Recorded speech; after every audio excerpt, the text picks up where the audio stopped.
Welcome into the Hot Read podcast for Friday, January the 12th. I'm your host, Easton Freeze, director of published content here at BroadwaySportsMedia.com. We're also brought to you by the 440 Podcast Network. You can follow me on social media at Easton Freeze. I'm joined, as always, here live at Boomba's Craft Pizza and Tap House in Spring Hill by producer JT. JT, how are we doing today?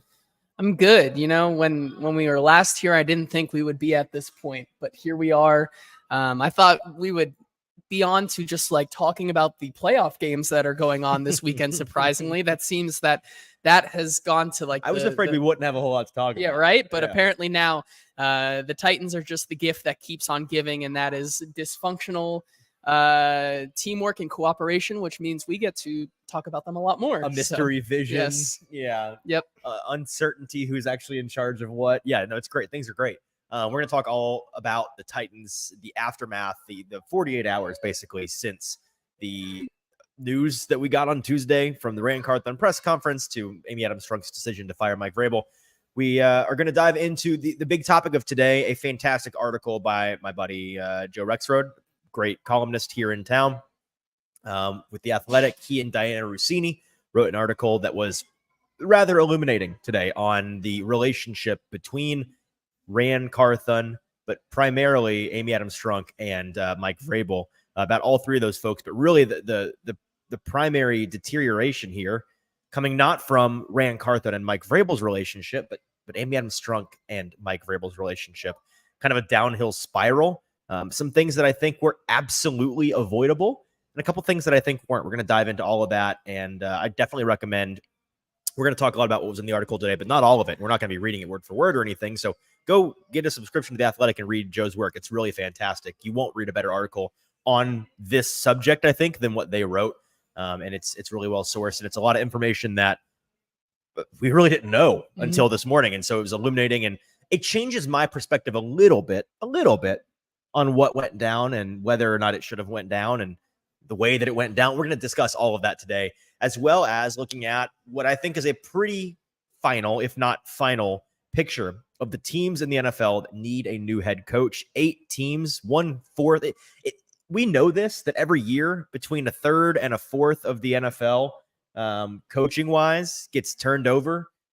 And every year you think, well, there's not going to be 6, 7, 8 coaching every year. Every year you get to the end of the season. It feels a little bit more 6, 7, 8 coaches. This year's on the higher end. It's on the higher end, and it feels a little bit more unprecedented because you have such big names being relieved. Yes. So I think no one shot Frank Reich's on that list, or Josh McDaniels on that list, but Mike Vrabel, Bill Belichick, Pete Carroll. Yes. What are we doing out here? No, exactly. It's just like it adds to everything. It just makes everything more interesting to talk about. So it is a very interesting time to both be an NFL fan and also a Tennessee Titans fan. So we're going to dive into that and talk about the attractiveness of each location. I think we're going to play a little bit of a game today, JT, and I'm not even told you this, but you're in for it.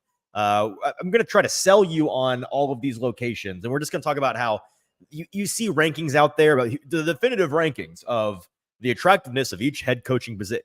The beauty is really in the eye of the beholder. We're going to discuss that and how what you primarily want really dictates where you're going to go. I'm going to try to sell you on all. There's a couple spots that are a tough sell. Not going to lie. There's a couple tough sells in there, but I think most of them can be sold. And so we're going to dive into that, as well as a preliminary look at all of the guys the Titans have requested to interview as potential head coaching candidates. So a lot to get into today, as well as, of course, it's a Thursday. So the Best Bet Gauntlet is on the slate. At the end of the day, we will be talking about some playoff bets. It's a very different game when we get to the playoffs. Last year, we did very well in the playoffs, so we got a tough act to follow, but we've got sides.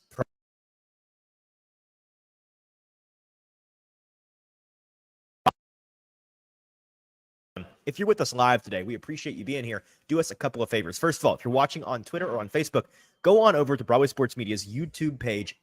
Find this live stream there. And in the comment section of that live stream, that's where you're going to be able to talk to us in the live chat, as Paul and Josh and Zach already are.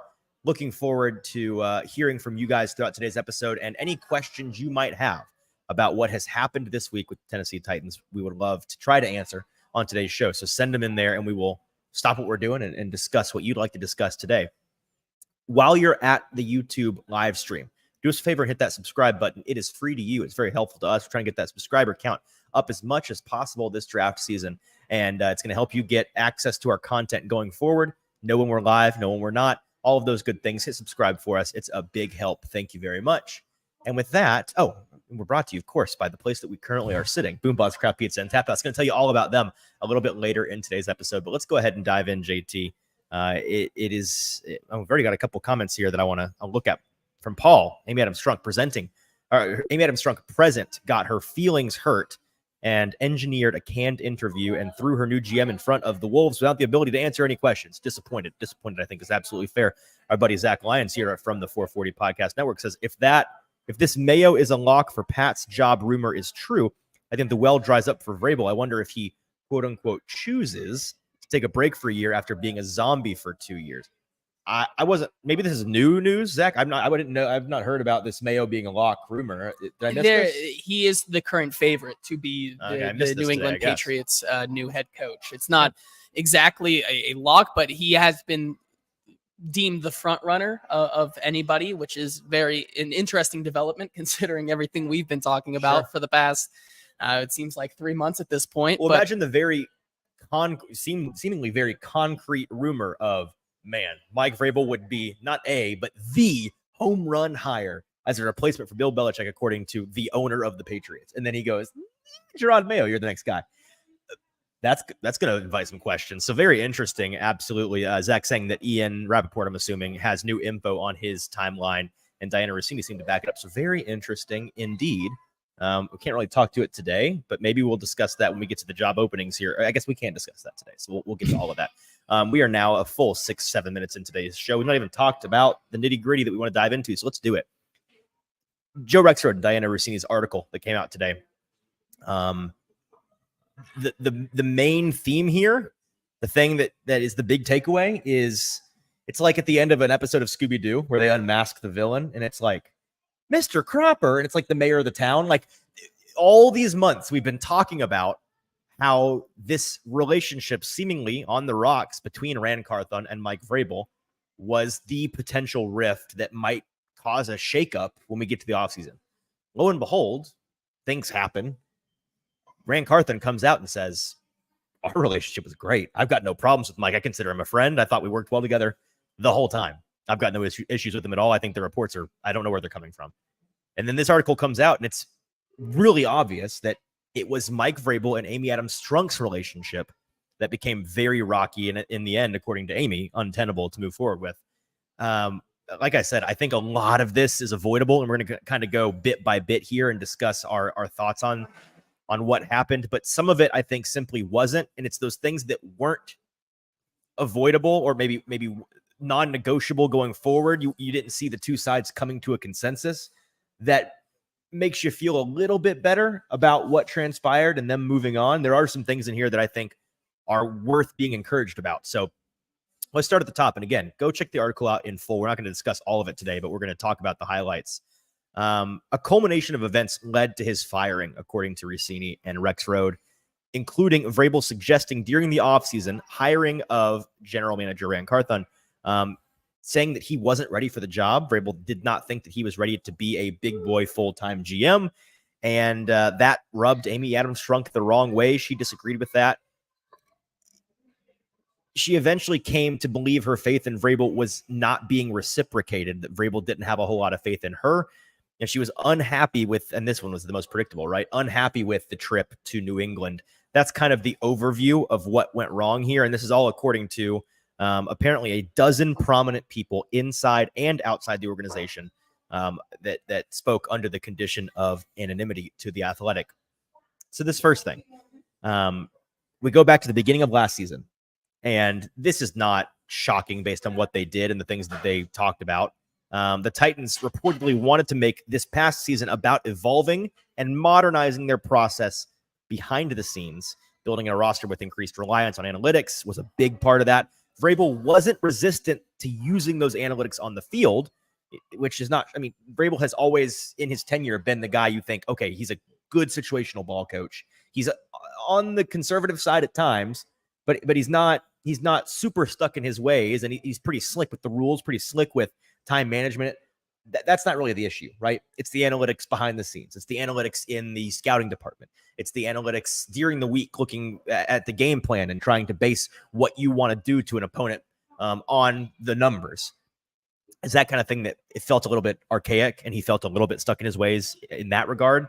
So it's good to know that wasn't something he was resistant to, but the coaches never felt informed, apparently, on how the new personnel department was using analytics in its process, according to a team source. Titans ownership embraced Carthon's vision, informed by his time with the 49ers, one of the best run organizations in the NFL. And his assistant GMs, Chad Brinker and Anthony Robinson, were in support of that. The question was, is Mike Vrabel going to get on this train with us? And that's a fair question to ask. Ultimately, in the end, I guess the answer was no, because the Titans considered moving on from Vrabel, according to the article, after last season, which that was the first thing that I read. And I said, oh, I didn't know that. It makes sense, I guess, in hindsight, that if they were so dead set on, okay, this is the year we're gonna bring this organization into the future, we're gonna modernize our approach. We might have a head coach that's a caveman. Maybe we need to, even though he's a good coach, a darn good ball coach, which I think that he is, maybe it's time to go find somebody that's more in line with that vision. And they actually did consider moving on from him. Can you imagine? Yes, coming off of a 7 straight losing streak, that's fair. It wouldn't have been the most crazy thing in the world, but without this current season under his belt, without any of the information from this season, can you imagine if they had moved on from him suddenly on Wednesday of the last week of the season last year? It's just, oh, by the way, Mike Vrabel fired. People would have lost their minds. Yeah, I mean, it would have been a very bad look, and I think I think a lot of it came down to, I think, Amy Adams Strunk really trying to ride it out last season, because I think there is something to say between it. While it wasn't necessarily in this article, but maybe Mike Vrabel under the assumption that Ryan Calden was maybe going to also kind of co-GM that and have his say in the building. And Amy Adams Strunk was just not on board with that. And that's where that initial clash goes. So Amy Adams Strunk gave him the benefit of the doubt, said, let's see if we can take a year and see if we can get this to mesh. And obviously Ryan Calden moves on, but it doesn't get any better this season, especially. And we can move on after this to talking about just kind of some of the telltale signs that once we saw early on in the season, when it really at the beginning of the season wasn't working, we start to get more and more of these things pop up that really probably pushed Amy Adams Strunk over the edge. Yeah. And the next thing in the article that caught me off guard, not that because we've been talking about this, felt like it had been back and forth for a couple of months now, was part of the rub Mike Vrabel wanting full control over the roster or not. There was, I think Diana Rossini herself was reporting earlier on in this process that no, Mike Vrabel has never asked for full control of the personnel on this team. I believe at that point, her sourcing was Vrabel, which a lot of her sourcing over the years has been. I have been led to believe in the past week, really, that her sourcing now is coming from Amy Adams Strunk and her circle. I have reason to believe that that's the case. And so it sounds like somebody's lying. It sounds like, because according to the story, it said last season, before Rand Carthon was ever on board. I think there's also a point to look at it that his control of the roster is via a Ryan Calden or somebody who is in his corner and is going to listen to him very much. So without saying that he has control of the roster, he has informal control. He has informal control, and he knows where this is going to go other than having a new guy. Now, to be fair, this is another very interesting topic, I think, that we will probably get to later, but talking about Ryan Calden still at the end of last year before the draft, controlling and forming that draft board for last season. And personally, when I first read that, I was like, wow, so this really means that Rand Carthon is going to this is the first year we're going to see the Rand Carthon and what he can do. But then as we kind of found out today, that it's not just Ryan Calden. I'm glad that you saw that. Yes. I was about to correct you. Yeah.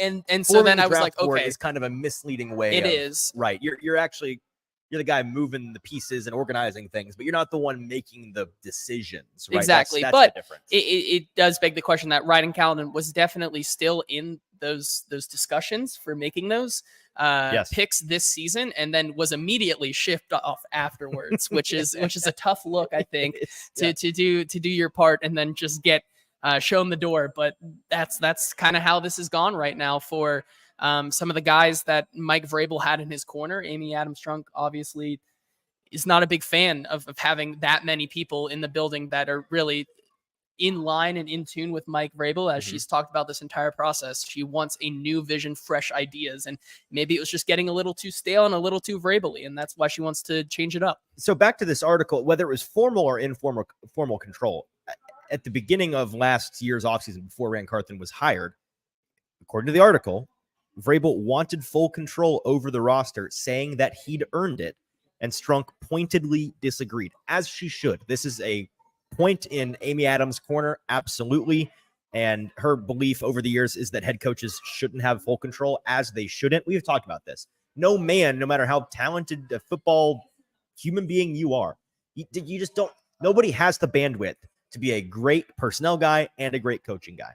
Just you can't do, there's not enough hours in the day. You don't have enough time to do it all and to know it all and be above average to great at both of those things. We've seen it count pretty much every time it's been tried, right? Like Bill Belichick, the GM, arguably got Bill Belichick, the coach, mutually released today. Bill O'Brien got himself fired because of his GMing in Houston, not because of his coaching. It's just really not a thing that has any precedent. And again, Vrabel's saying maybe you could argue he had earned it, but there are coaches that, I mean, Bill Belichick, I'd say he'd earned it more than anybody who's ever earned it. It's not about an earn it thing. It's not a thing that you can do well. And so that's the point. You shouldn't be doing it. And so Amy Adams Strunk making that clear, that's not going to be the case. And then when they were close to actually hiring Rand Carthen, apparently Vrabel told Strunk that he liked Rand, but he didn't feel he was ready to become an NFL general manager yet. Vrabel's suggestion was that the Titans hire Carthen as the assistant GM, which would be a promotion from his position as the number 3 guy in the 49ers pecking order. Strunk did not take kindly to that suggestion, according to this team source, and their relationship took a hit as a result of that conversation, which is interesting to me because just them disagreeing on that, for this source to say, I think that their relationship took a hit because of that conversation. There must have been more to that conversation then, yes, because that's just a disagreement. Whether my best guess, maybe she came away from that conversation discouraged because she was already uncertain whether or not this arranged marriage was going to work, and the fact that it sounded like her head coach wasn't not even not on board, but just not trusting of the guy that she was bringing in to be his equal. That, I think, is a discouraging thing. So maybe that's what that means. But we're about to dive into even more interpersonal, relational things between Carthen or between Vrabel and Amy.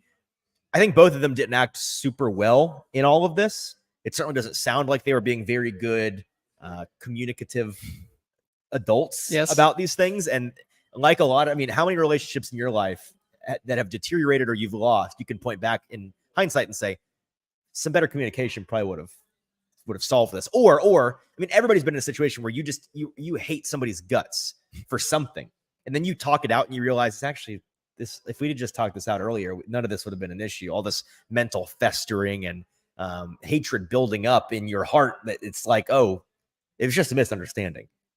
That's the avoidable part of all of this. That's really frustrating to read in hindsight. So let's dive into some of those things. Yeah. So let's see here. We talk about Vrabel going to New England. That's kind of where things really started to fall apart, it sounds like, according to this article. He said, quote, in his speech, his Hall of Fame speech in New England, he said, "I don't want you to take this organization for granted. I've been a lot of places. This is a special place with great leadership, great fans, great direction, and great coaching. Enjoy it. It's not like this everywhere." End quote. The whole event did not sit well with Amy Adams Strunk, a team source said. She and Vrabel never talked about it, but she let it fester. And that's the biggest thing, right? Like, what are we doing? Exactly. If it's bothering you, talk to your head coach about it. That's it. That is, I mean, we gave Amy points earlier. This is a couple points away from her. This is bad. This is not just bad ownership. This is bad management. This is bad leadership. This kind of behavior, when this happens once, this is the kind of thing that to me is indicative of this person is just like that a little bit.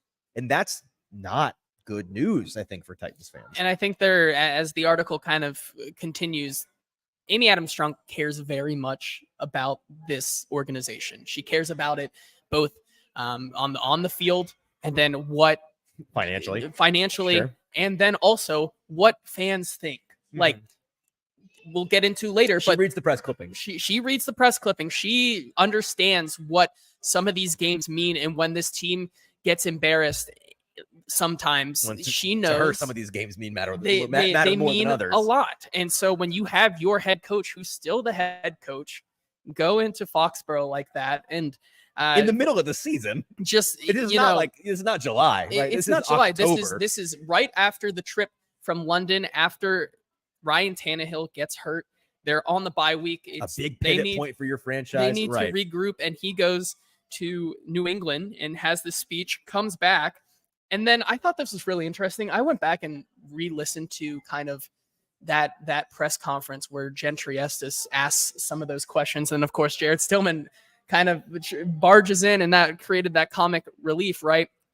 However, it seemed like as I was listening to it again, Vrabel really struggled to answer that question. And it felt to me that the answer he was truly giving, which was they've just been a very good team for so long. They're super competitive. They've won this many. I don't actually take issue with anything he said. Yeah, it's just fact. It's just. But if it's an issue, talk about it. And it seems like both of them really did not want to talk about it. No, not at all. I mean, they should have. Again, for them to say in this article, they never talked about it, but she let it fester. That's a problem. And as Zach says in the comments, 100%, he said, this article made me feel better about the Mike Vrabel firing, worse about Amy Adams Strunk. And Zach, you and I had a personal conversation about this a couple of days, maybe a week or two ago, about how Amy Adams Strunk seemingly continues to back her way into good results, but the process, man, it is not great. It is bad process somehow resulting in positive results. But as long as the process remains bad, this is like the squarest better you know. And they just have a crazy September because the public was just killing it. The books were getting murdered this year. Like, remember us talking through the first 2 months? It was like, man, the public is killing it right now. It's still bad process. Long term, those guys are losers. Long term, those are the guys that are helping them build casinos in the middle of the desert. The same applies to anything in life, but especially in this line of work. If you're an owner with bad process, you're eventually going to reap what you sow. And so I don't know how she continues to get away with this, but she can't keep getting away with this. She is. And it's good for Titans fans short term, but long term, I think it's absolutely something to be concerned about. Let's continue through the article here. This is where, talk about not feeling great about Amy Adams Strunk. Here's the thing that was the pettiest, most childish part in terms of, I guess, and this article does not define Amy Adams Strunk as a person. I don't want it to come across that way, but it's not a good reflection on her character here. Let's say that. Strunk left the Week 14 game in Miami against the Dolphins early, believing they were going to lose after falling behind 27-13. Her and many Titans fans, I'm sure. They come back. She's ecstatic that they come back and win. Although, this is a weird part of it. Even though the Titans won, a member of the team's analytics staff didn't think Vrabel should have gone for 2 on that late touchdown. I found that's kind of first of all, weird thing to throw in there. Yes. Second of all, are we sure that's they're the analytics guys. I thought it was an analytically sound decision. Apparently, maybe it wasn't. Regardless, she was thrilled that the Titans pulled it off, but then 1 week later, the Titans lose to remember, it was not just the Texans, it was the B squad Texans at home in overtime. And Amy was visibly angry after that loss. Of course, she's grown up in the Houston area, big Texas girl, family deeply rooted there. It matters more to her, right? We've talked about this. That's when several members of the Titans staff believe she had made up her mind. She wanted to move on from Vrabel. She consulted with others in the NFL about that decision, but ultimately the decision was all hers with no input from Ran Carthon. So confirming what we heard from him on Tuesday. But you know what this tells me? And I think it was Mike Herndon that tweeted this out earlier today. This confirms the idea that the timing of the firing of John Robinson was not an accident. On the heels of A.J. Brown lighting them up in Philadelphia after he traded him away in the offseason. That was 1,000% an emotional reaction from a overly emotional, overly reactive owner. In that instance, she was overly, I'm not going to say in general she is, but that decision, it seems, was overly emotional and overly reactive. Again, I think good results. He should have been fired.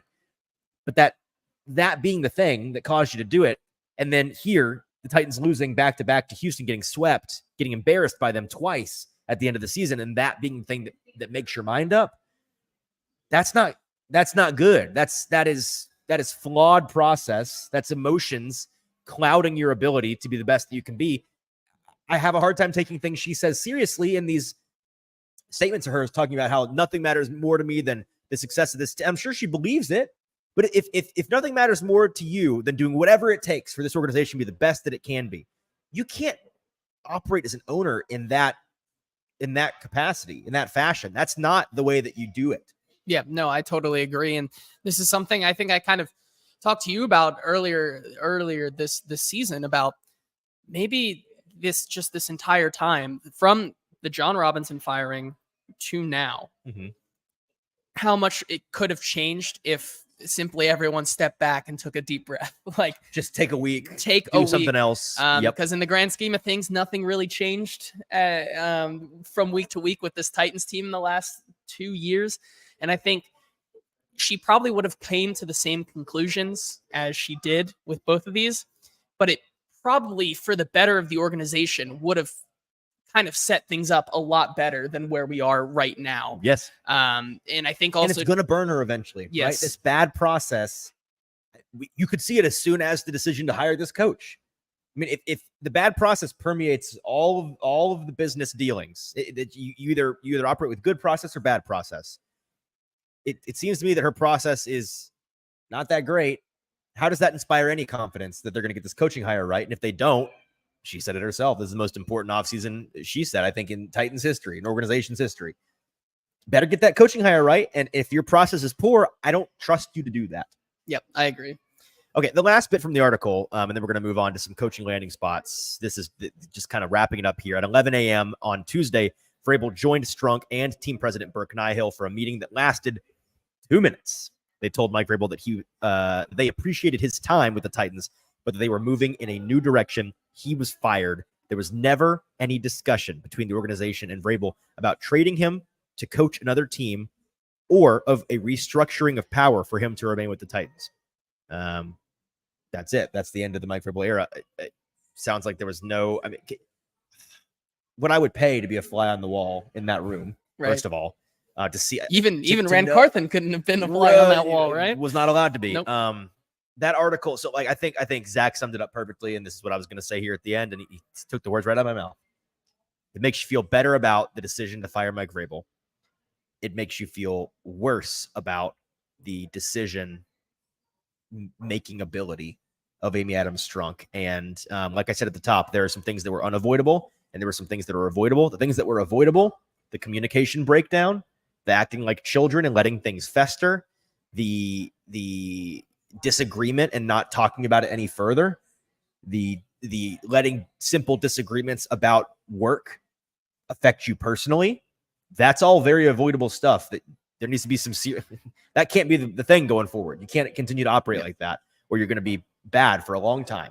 The things that were unavoidable, which make you feel better, I think, about the decision to move on from Mike Vrabel, the fact that this team is dead set on being super modern, super analytically driven, super forward thinking. They have that guy in Rand Carthon. They now appear to be seeking out that guy to pair with him as the head coach of this team. Mike Vrabel, despite being a darn good football coach, and he is, in my opinion, but I believe this, he's not that guy.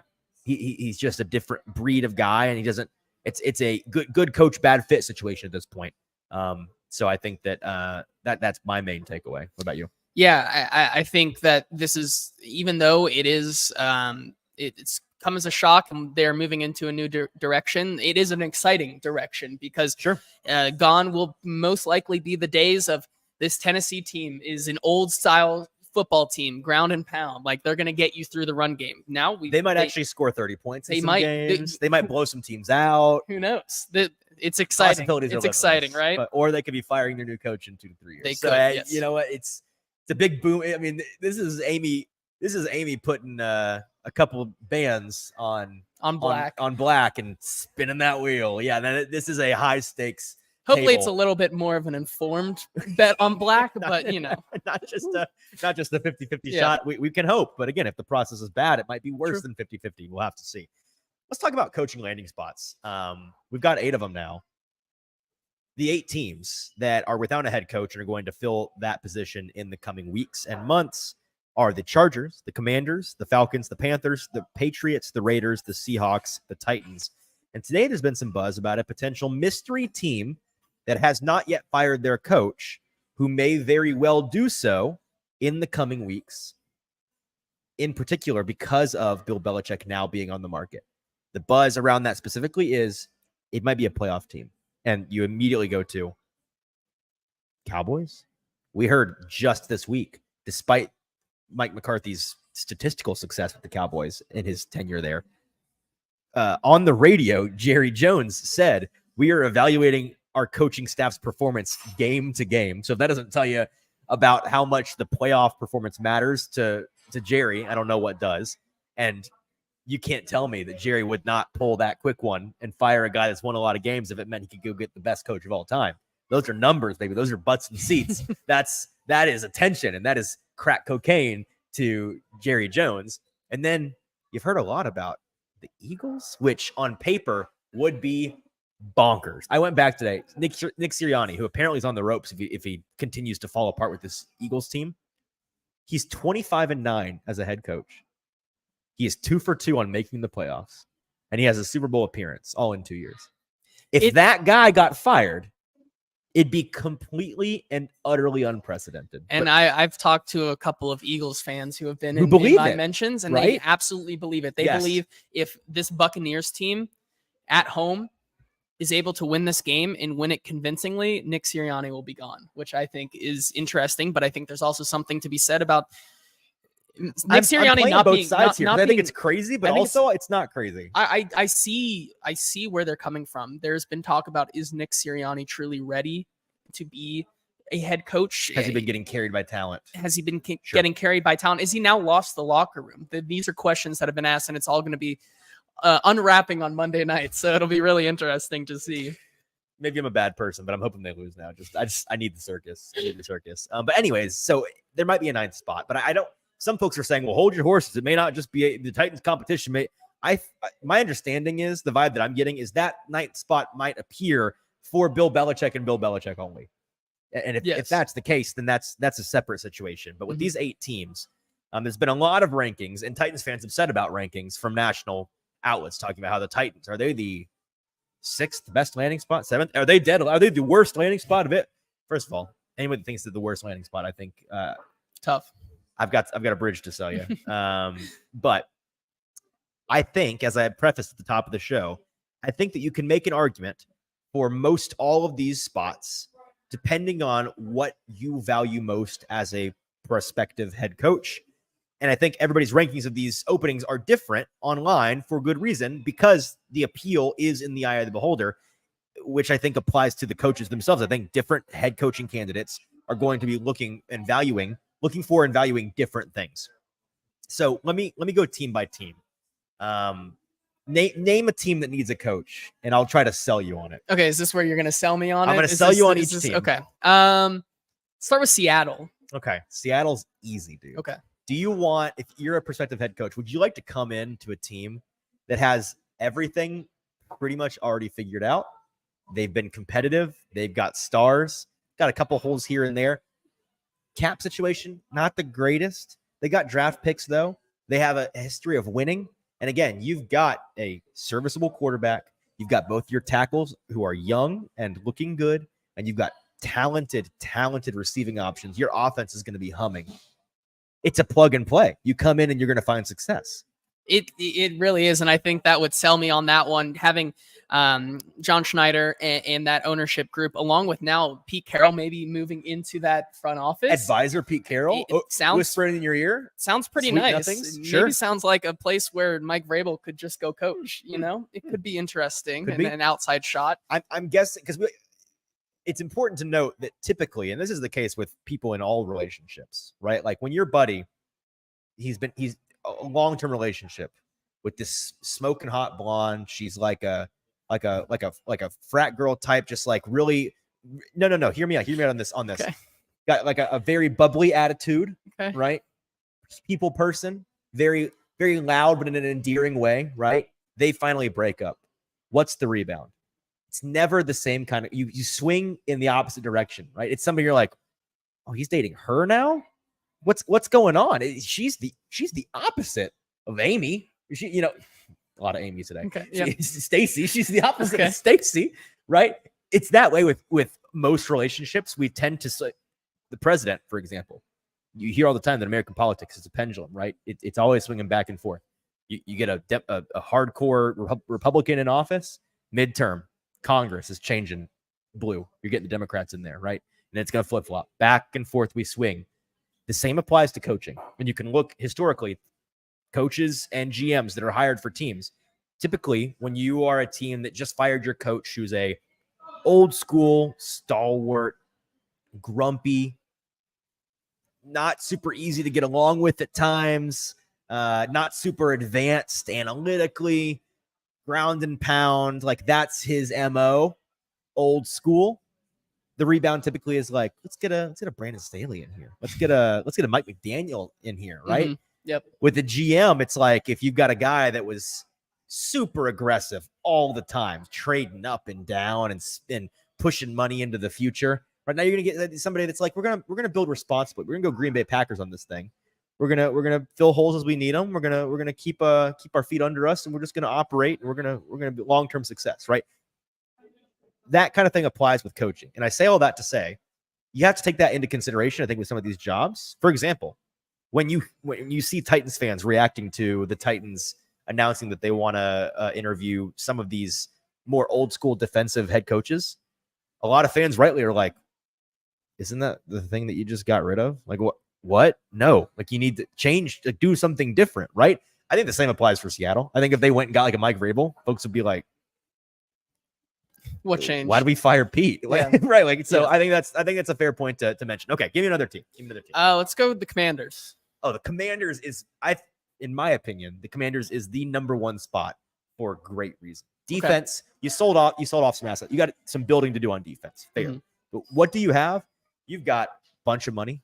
You've got a bunch of draft picks, and you got a very high draft pick this year because on offense, you're ready to go with some offensive linemen that you can bring in the draft and in free agency, and you need a quarterback, right? Sam Howell's not the guy, but you've got the number 2 pick. You're going to get Drake May, Caleb Williams, Jaden Daniels. One of those guys is going to be on your team next year. So you're going to rock and roll with Terry McLaurin and blanking here.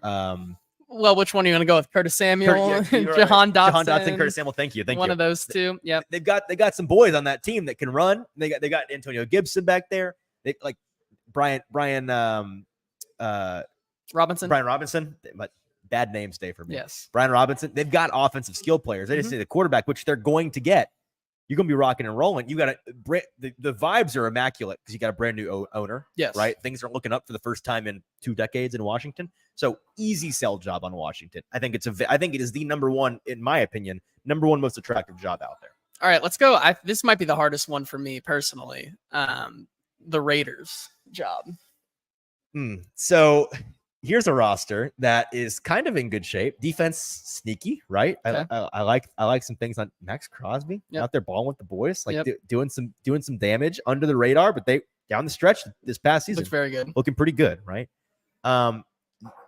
You don't quite know who's going to be quarterback. You've got some weapons on offense. You got Josh Jacobs back there. You got Devontae Adams. Maybe Josh Jacobs under. Listen, you've got some guys currently under contract that you might can convince to stick around if you're a good coach. Yes. Okay.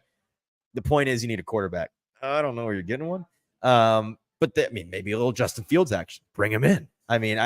Maybe you go sell out, move up in the draft. They've got some capital to move. You go and get your guy. So that's what there are 2 that are a harder sell job for me. That's one of them. Okay, let's do the other one then. Carolina Panthers. Let's put you back to back here. This is easy, right? Are you a super fan of Bryce Young? Big Bryce guy. The biggest. Just huge. All day Bryce Young.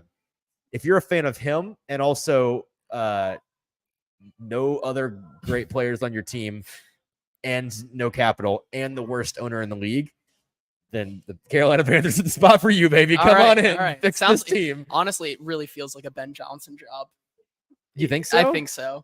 Why? I think last year he saw the writing on the wall with that one and said, I'm not ready to be a head coach. And now I think seeing how bad this team is right now, I think the Panthers are ready to risk it all for him once again. And just throw the biggest bag ever at him. I think so. That's the only way you're getting him to go there, right? I think That's the so. only way. Okay, give me another team. Let's go Falcons. Oh, Falcons. Easy. A pretty similar situation to the Commanders for me. Pretty ready-made roster. You've got, I don't know if you've ever heard this before. I don't think anybody's ever mentioned it on TV or anything. They got some pretty good, highly drafted offensive skill players on that roster. They got a couple of boys. Defense looking up for the first time in a while. True. You just need a quarterback, right? Big primo Justin Fields landing spot. I think he'd be awesome to see play in that offense. You've got the 8th overall pick, so not out of the realm of possibility. You get a little Bo Nix in there. Maybe trade some things, move up, get Jaden Daniels in there, get a little Michael Penix. I mean, like, it's possible that you get your guy. And in fairness, not to be too disrespectful, but I don't know how to say something disrespectful. It's going to be hard to do much worse at the quarterback position than what they've done in recent years. So that's you just need, it's a plug and play. Get your quarterback, and you're going to be rock and rolling in Atlanta. Yeah. Let's do the Chargers. The Chargers. Let me tell you, the Chargers are. I think this is the perfect analogy. I was proud of myself for this one. I'm not going to lie to you. Here's the analogy for the Chargers. You ready? The Chargers are.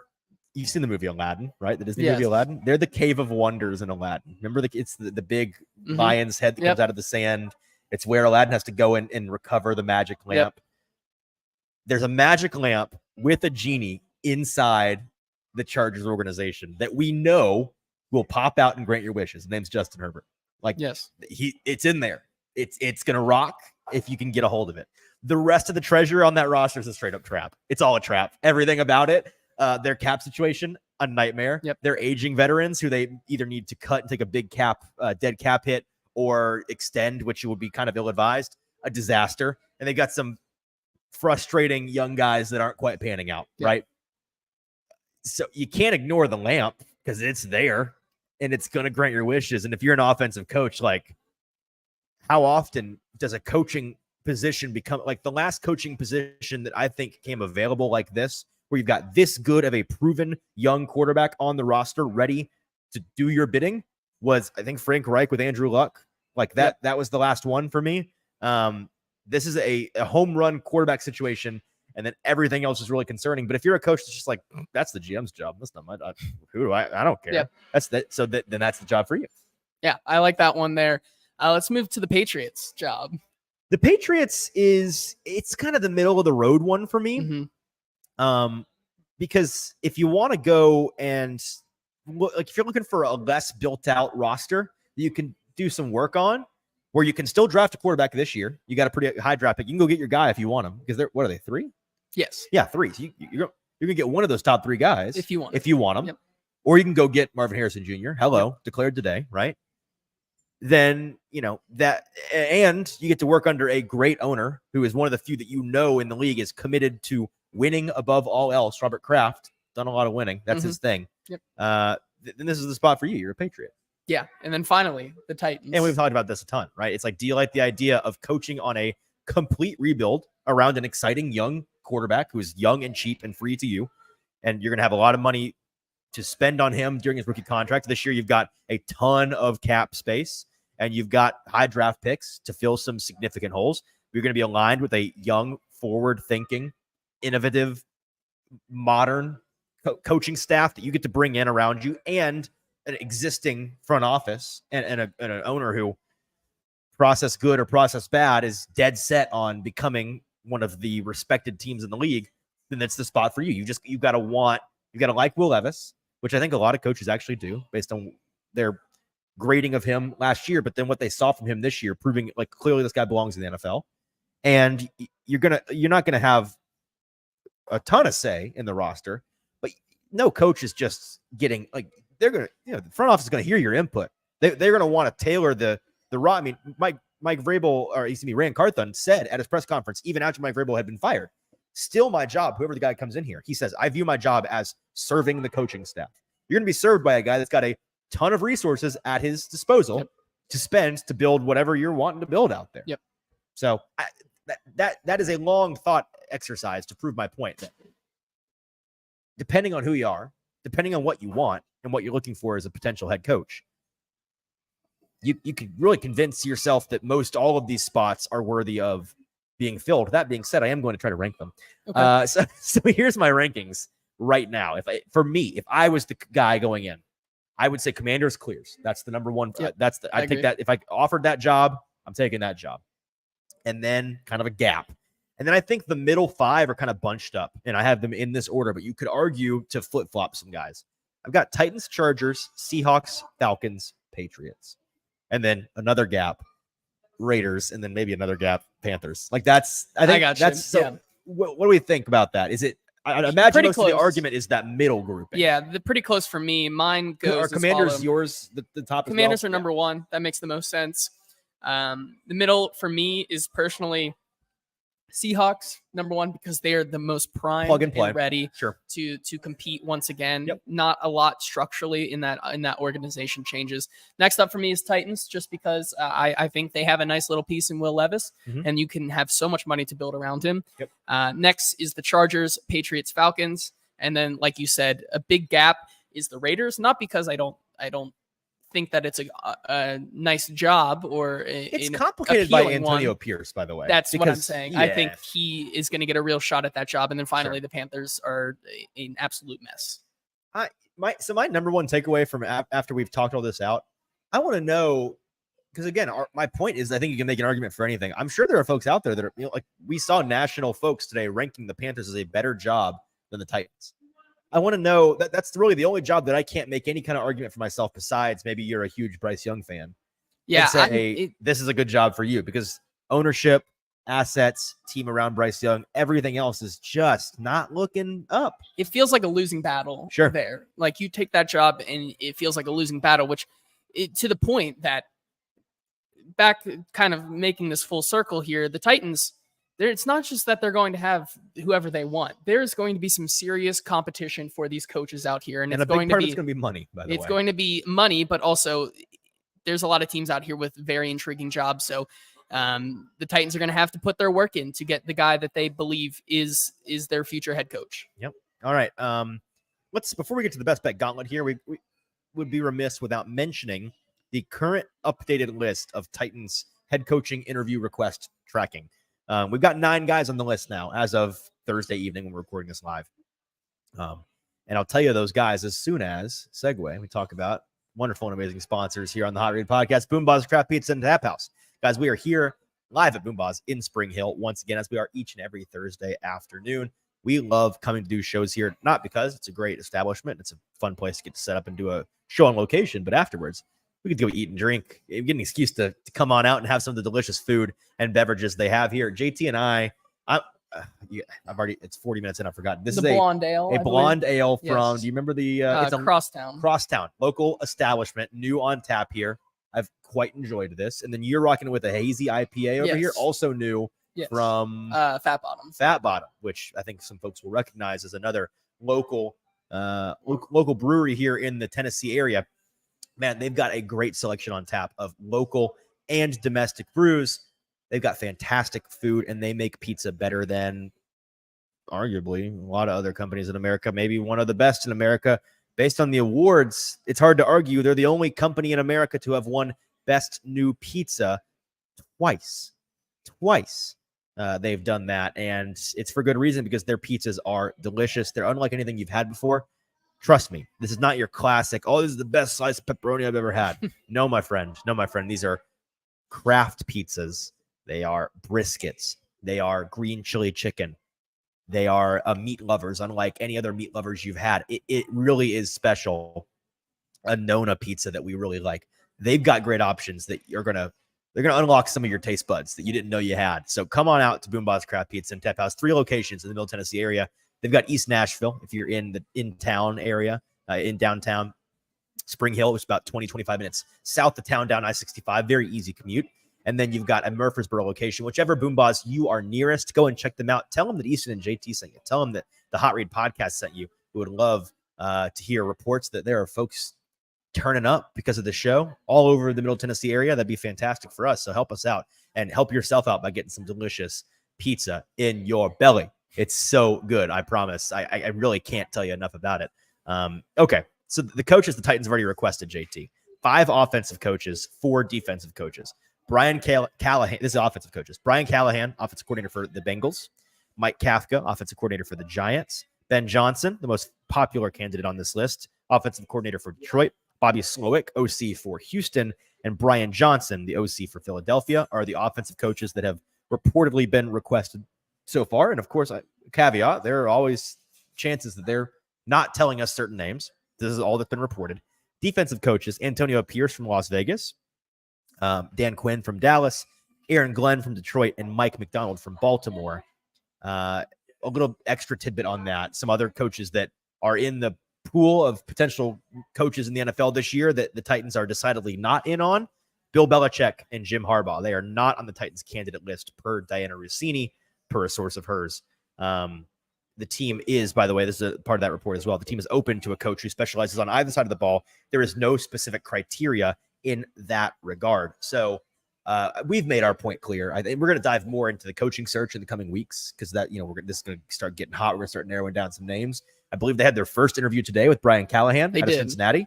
We'll have to hear how that did or did not go. And Alex in the comments here says he's curious of my thoughts since it's in the neighborhood. So tell us about Brian Callahan. So Brian Callahan, you reached out to some folks back home, did, correct? And I think there's a disconnect between who he is as a football player and who the results, football coach, and the results that he gets from his team, which I don't believe is exactly all of his fault, as it's been made aware. Brian Callahan does not call the plays for the Cincinnati Bengals. That is solely on Zach Taylor. But he is involved with scheming up every single game plan for every single week. And some of the downsides of him that I've talked to a couple folks in the Cincinnati media talk about is that his lack of being able to change up and adjust ideas that is a big thing that I think Amy Adams Strunk wants, is versatility and shakeup of new ideas. However, as a candidate as a whole, we've heard both from T. Higgins, straight from the mouth of T. Higgins, who could be a popular about Brian free agent this season. Glaring everything is glaring check marks on him. Good guy. He is a real team guy that everyone gets behind. Players clearly love him. And also, I think if you're looking for a guy that is going to be able to really develop Will Levis, I think he's maybe the best option here. A couple of coaches that Brian Callahan has been around: Tim Tebow, Peyton Manning, Matthew Stafford, Derek Carr, Joe Burrow, of course, and also Andy Dalton here with Cincinnati. Hilarious that list starts with Tim Tebow. Right. The rest I'm a fan of. Yeah, I'm a fan. But the rest are... It got better as you went. It really did. Are quarterbacks who have had proven success in this league. And so if you're looking for an offensive-minded guy who is well-rounded and well-liked in the locker room and also has a really good chance to develop Will Levis into the quarterback that we know he can be, he definitely, I think, should be given a shot. But all those other guys, my other favorite currently right now is Bobby Slowick out of Houston. Yeah, my top options like Callahan, Ben Johnson, Bobby Slowick, all those three offensive guys out of Houston, Detroit, and Cincinnati, they all intrigue me. I'd say that those are probably my top three as of right now. The first defensive guy that I'm interested in is Mike McDonald out of Baltimore. There's a couple guys that haven't been requested yet that I'd have on my list as well. The OC out of Miami, I think, is an interesting candidate. We're going to talk again more about this probably next week. But those are kind of where I'm at. I really am not a fan of the idea of Antonio Pierce for this team. Dan Quinn, Aaron Glenn, not super big on those guys. Mike Kafka and Brian Johnson. I don't quite. As you just said. Yeah. Frank Smith, not a guy that they've reached out to yet, but not yet. Someone that you really like specifically. Yeah. When I did a little bit digging on him earlier this week, and I was a fan of what I saw and what I heard. He was rated. Talk about a guy that players love. He was rated as the #1 offensive coordinator per the NFLPA's poll of players on which coordinators they liked and disliked the most. So they love his teaching ability, his relatability, his everything about the way that he coaches. The players are a fan of, and that's a good team. So I think that's a positive mark for him there. Do you want to get to the best bet gauntlet and get out of here? Yeah. One more thing here from Kenneth. He says he is curious if you have the ability to pitch a defensive coach right now for this Titans team. If I have the ability, I see. Like the game. Okay. Yeah. It's a difficult one. It is, because I am staunch on the idea that this, if you're wanting to become modern, if you're wanting to become a team that is thinking about their offense primarily, about the young quarterback primarily, about being up on the latest in the league, then I think getting a sound offensive mind in here is the key. However, you could argue for a guy like Mike Macdonald, for example, young, highly experienced, leader of men, what he's going to come in and provide that's different from Vrabel, a little bit more analytically minded, a little bit more forward thinking, might have younger, because the whole point of getting an offensive guy is so that you're not having to go through every 2 to 3 years, if things go well, constantly changing of your offensive coordinator, right? Having him hired away. That is a concern if you have a defensive guy, no matter what. But if you have a younger, more forward thinking, more analytically modern coach like Mike Macdonald in the house, not only is your defensive scheme going to become, I think, a good tick or two better, but he might bring in guys that are younger and more forward thinking offensively than a guy like Mike Vrabel was, and their fingerprints as the head coach, no matter what they are, offensive, defensive, or special teams, they're going to have their fingerprints on that offense no matter what. We saw that with Vrabel and a guy like Tim Kelly, who I felt was held back at times by the Vrabel fingerprints on that offense, things that he was and was not told to do. That kind of thing goes away if you have a guy like Macdonald at the helm, in my opinion. And you get a guy in there like a Mike McDaniel as your OC, a young up-and-comer, and it's a guy that becomes a hot name. Yes, he might get hired away eventually, but you're going to let him cook for those years, and then you're going to have those younger, more modern resources in the Rolodex to call up to replace them. So again, to Kenneth's point, it's a difficult sell. It really is. And if the Titans make a defensive head coach hire, I will be very curious to see how they sell us on it. And you know what? We'll cross that bridge when we get there. How about that? Let's get to the best bet gauntlet, where JT, I don't know if folks have heard, we did pretty good on the best bet gauntlet this year. I'm just now pulling up our official numbers. We, at the end of the year, went this season 114, 77, and 7, which is off the top of my head, I believe was it 59 point something percent? 50, very close. Yes. Yeah, 58, 59% range. I should have had this written down beforehand, but all time, our record now is 238, 172, and 16. That is a sample size of, we're approaching 500 total bets. That's crazy. In 2 years. I know that is crazy. 58% all time, which is over the mark for professional money making. So we take this very seriously. We're very proud of the forward-thinking, analytically driven, data-driven results that we're getting here on the Hot Read podcast. We're up 44.34 units all time. So if you were blindly betting with the best bet gauntlet since the beginning of last season, putting $100 in every game, you'd be up almost $5,000 today, which is crazy to think about. JT did officially win the competition. Hooray, good for him. Congratulations. But we are moving on to the playoffs. And in the playoffs, we're doing a 5-5 format again. The difference is there are less games. So we're opening it up sides, totals, or props. Got to have one of each. But JT, I did actually beat you in the last week. And that is of no benefit to me, because you got what was both of our, I'm just assuming that you're going to take what we've talked previously this week about being our favorite bet this week. So without further ado, what is your first bet of the wild card edition of the best bet gauntlet? Yeah, and this is one we locked in. I think the line is already moving. Okay. But still, I was hoping you would just somehow come in and be like, actually, I'm going to go off the board here. But no, I'm taking Green Bay plus 7.5 at Dallas. What's the age-old saying? You never bet on the Dallas spread in a playoff game. I think my grandfather taught me that when I was 2 years old. I think this one rings true here again. This is, I think, maybe one of the hottest teams right now coming into the playoffs. Jordan Love has looked really, really good. And this is going to be the first time that this Dallas team really plays a truly good opponent at home.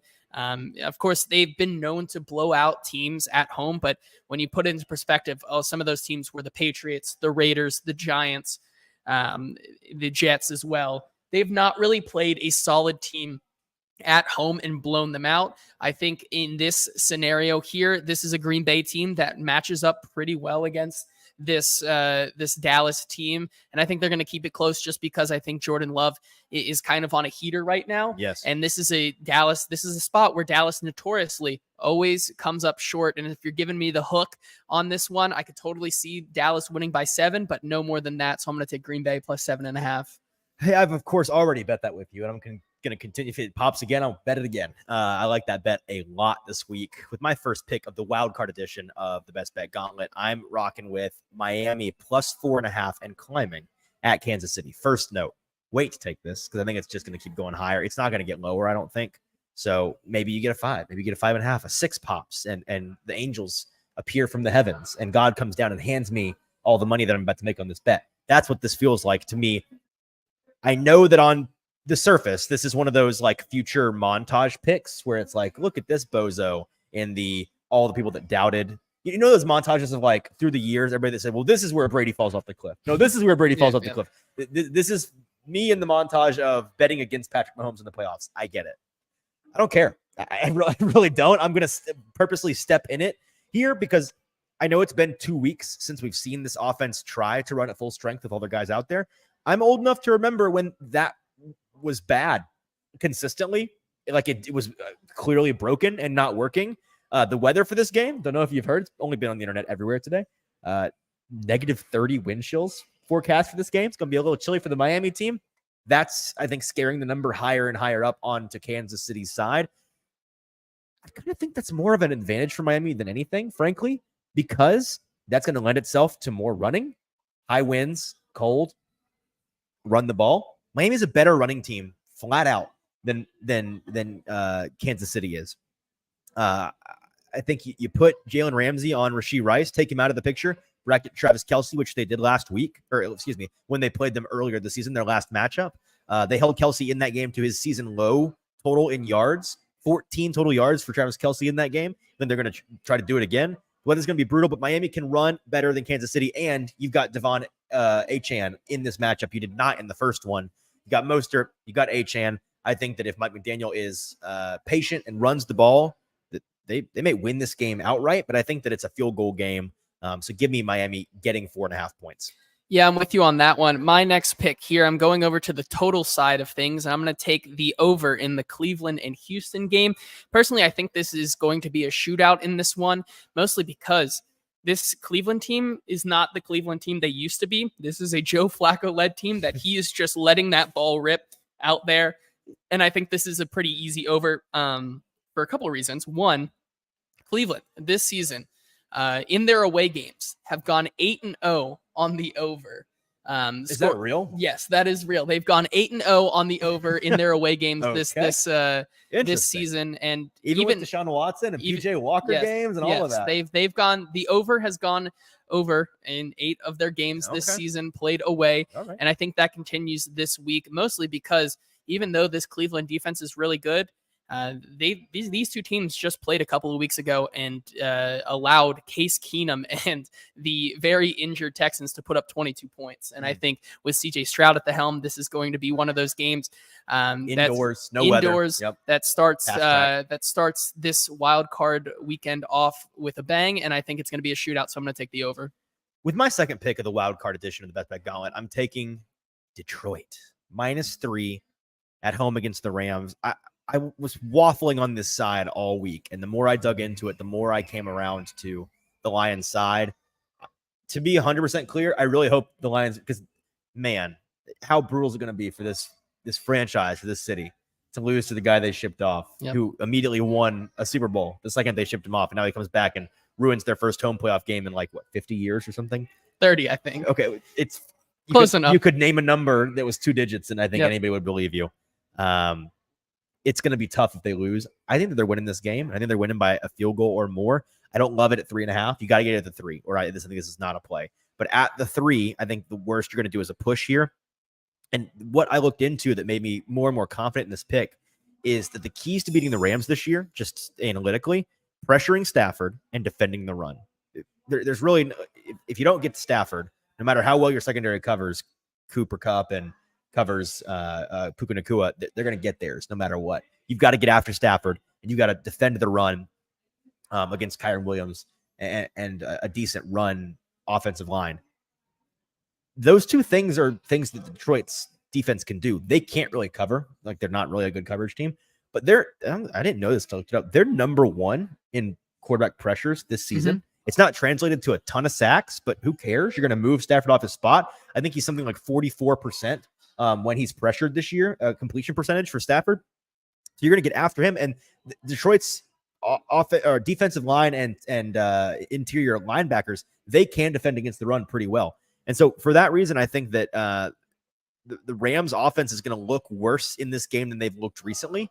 I think the crowd's going to be a legit factor. I mean, they're going to be bonk. I think genuinely this might be one of the first games in recent NFL history where the crowd really is like college levels of impactful on the game.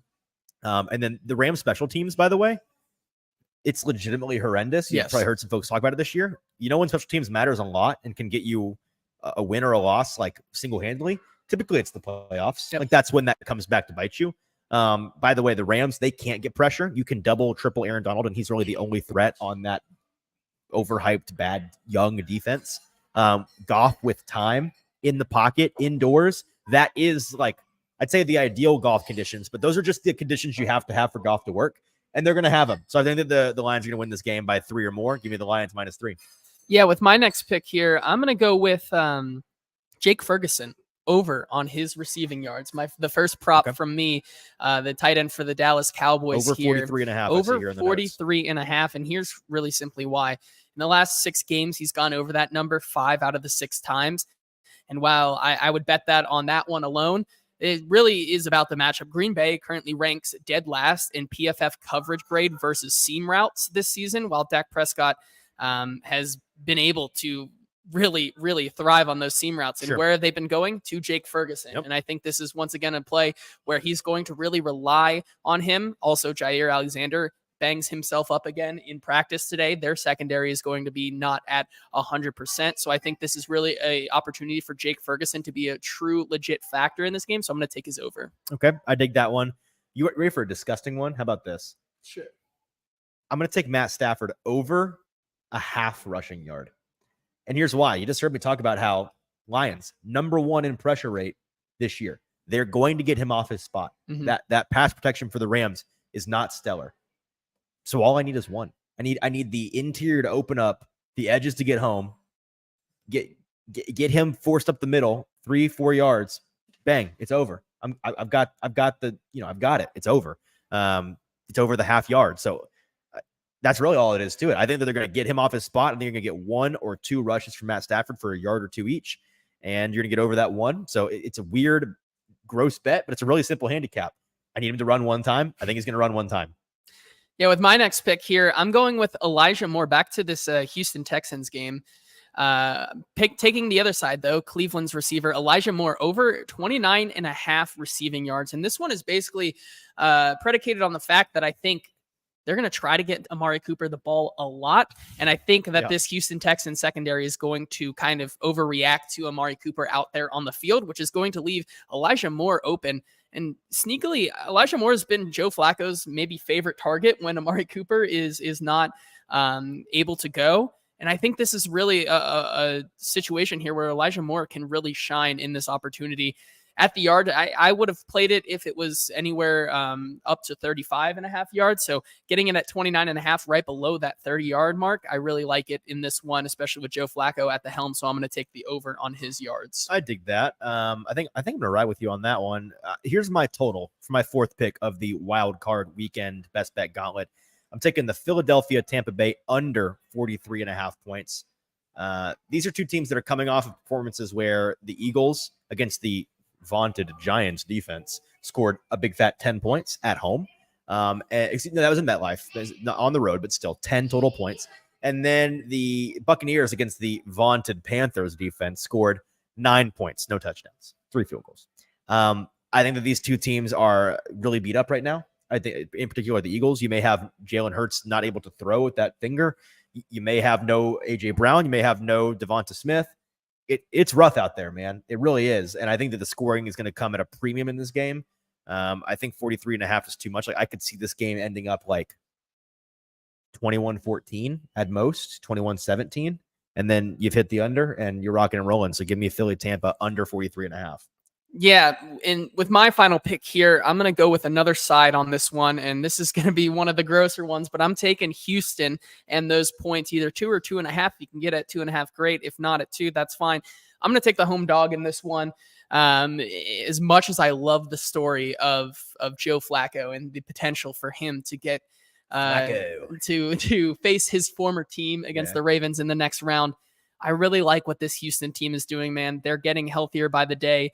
This offensive line has really been able to hold up at times. And even though they're going up against a really nice pass rush, I think there's just something special about CJ Stroud right now. Do you think they win this game outright? It's tough. I may sprinkle a little bit of money on the money line as well, but I'm going to take the points here because I think this is a shootout, but I think it's one of the closer games of the week. So I'm going to take Houston with those points. All right. With my final pick of the Best Bet Gauntlet Wildcard Edition, both of my props have been related. They are related to sides that I had, right? Stafford over a half rushing yard, because I think that the Detroit Lions are going to push him off his spot. I think that Travis Kelce is going to go under 56.5 receiving yards in this game, because I think Miami, who I said previously, forced Travis Kelce to have his worst game statistically of the year when they faced earlier this season, 14 total yards. I think that he's going to go under that number in this game again. You look at Travis Kelce's past couple of games that have not been great, if we're being honest, as I'm pulling them up here. The last time he went over this number was against Buffalo at the beginning of December. He's on a 3-game streak of being under this number comfortably. I think that in this game against the team that did the best this year at minimizing his role in the offense production, I think that that's going to be another 20, maybe 30-yard game in total. I'm giving him a little playoff bump, a little Patrick Mahomes playoff bump for sure. But nearly 60 yards in this game, in that weather, I don't think it happens. So give me Travis Kelce under 56.5 receiving yards. And with that, we have completed our Best Bet Gauntlet slate for the Wildcard Edition. To recap, JT on sides, he's got Green Bay plus 7.5 at Dallas and Houston plus 2.5 at home against Cleveland. His total is Cleveland at Houston over 44.5. And the couple of props are Cowboys Jake Ferguson, tight end, over 43.5 receiving yards, and Browns wide receiver Elijah Moore over 29.5 receiving yards. My two sides are Miami plus 4.5 at Kansas City and Detroit minus 3 at home against the Rams. My total is Philadelphia and Tampa Bay Philadelphia, Tampa Bay under 43.5 total points. And my two props are Matt Stafford over a half rushing yard. Just one, baby. Just run one time, Matt. Come on, you can do it. And Travis Kelce under 56.5 receiving yards. That's going to be the Best Bet Gauntlet for this week. And that's going to be our show for this Thursday. Thanks for everybody that tuned in live with us. Appreciate y'all. A little bit of a longer show today. A lot to talk about these days on these Titan streets. No shortage of things to say. No shortage of content topics to dive into. Who knows? For the time being, I'm done promising what we're going to talk about next.